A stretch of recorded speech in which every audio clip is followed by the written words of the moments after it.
on you is no longer supporting Windows XP, but that doesn't mean you have to quit using it. There are some simple things you can do to keep on using it safely.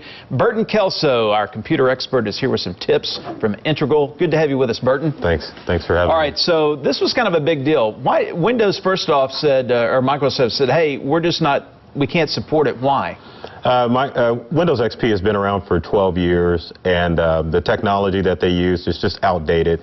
So in order to keep users safe and also obviously to keep Microsoft making money, they've ended support for Windows XP. So what do you do if you can't afford a new operating system? Well, it doesn't. With XP being expired, doesn't mean that you can't use the computer. It just means that there's no security updates that are going to be available for XP, and then also too for Office 2003, there's no more security updates. So, well, don't you know the bad guys are on that like ducks on a June bug? Oh, definitely. So you've got two choices. Number one, you can go out and buy a new computer with Windows XP, or excuse me, Windows 7 or Windows 8, or you can use the following tips in order to make sure that your XP computer is virus-free. All right, let's go through them. Use an updated browser. That's right. Internet Explorer, as we know it, is outdated. If you're using Windows 7 or Windows 8, they're up to version 11. Windows XP is still using version 8. So that kind of gives you an idea how outdated it is. So what do you, like Firefox or? Firefox or Chrome. My personal favorite is Chrome. I see Opera's up there too, but yeah, Chrome is probably the best and quickest browser to use. It works better on older, slower computers, and it's more secure.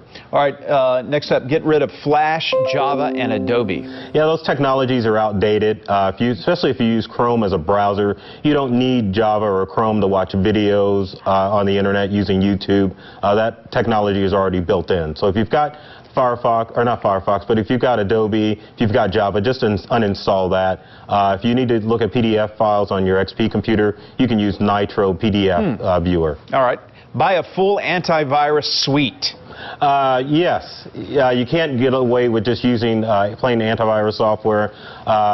AVG Internet Security is a good choice, and so is ESET Antivirus. It provides both antivirus protection and firewall protection. And go offline or limit your account access. In Windows XP, you can set up what's called a limited use account, where users can't make changes to a computer.